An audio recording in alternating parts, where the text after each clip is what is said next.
kalaupun mau tangkap misalnya Bapak berkomunikasi dengan pimpinan partai, kita anterin itu orang Pak ke Bapak. Jadi lebih enak. Hubungan kelembagaannya ada, kalaupun dia terpidana dalam konversi pers terakhir aja saya katakan Pak, kalau di mana yang bersangkutan dalam proses penyelidikan tindak pidana, silakan kerjakan. Jadi kita nggak melindungi Pak. Pernyataan Ahmad Sahroni, Wakil Ketua Komisi 3 DPR sekaligus Bendahara Umum Partai Nasdem menuai sorotan. Dalam rapat bersama pimpinan KPK pada Rabu 20 Agustus 2025, ia mempertanyakan istilah operasi tangkap tangan atau OTT dan mengeluhkan waktu penangkapan Bupati Kolaka Timur Abdul Aziz yang bertepatan dengan Rakernas Nasdem di Makassar. Sahroni menegaskan dukungan penuh terhadap pemberantasan korupsi. Namun, dalam nafas yang sama, ia meminta agar KPK memilih waktu yang lebih pas agar tidak menimbulkan kesan bahwa partai politik tidak dihargai.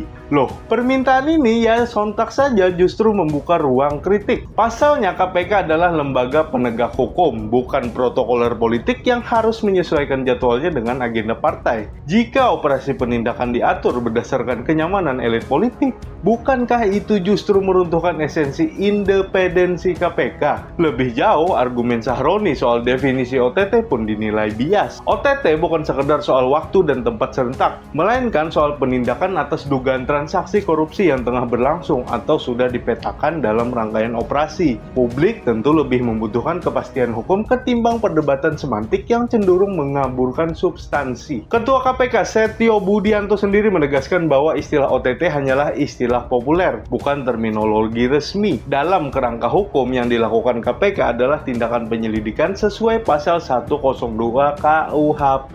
Ironinya, di satu sisi Sahroni memuji pendekatan humanis penyidik KPK, tapi di sisi lain ia justru meminta penindakan jangan sampai mengganggu agenda partai. Padahal yang mestinya dihargai bukanlah kenyamanan politik, melainkan mandat rakyat agar pejabat publik bersih dari korupsi. Pernyataan ini justru menimbulkan pertanyaan yang lebih tajam. Apakah permintaan agar KPK menyesuaikan waktu penindakan dengan kalender partai politik merupakan bentuk kepedulian terhadap marwah demokrasi atau justru sinyal bahwa sebagian elit masih melihat KPK sebagai pihak yang harus tunduk pada etika politik, bukan pada hukum. Di mata publik, jawaban sudah jelas. Korupsi adalah extraordinary crime. Tidak ada waktu yang pas untuk menangkap koruptor, selain saat bukti dan momentum sudah terkumpul. Yang tidak pas justru ketika penegakan hukum dipaksa tunduk pada acara politik. Nah, gimana tanggapan Warta People? Seperti biasa, tulis di kolom komentar dan jangan lupa follow sosial media Warta Banjar, karena Warta Banjar lebih baru, lebih dekat.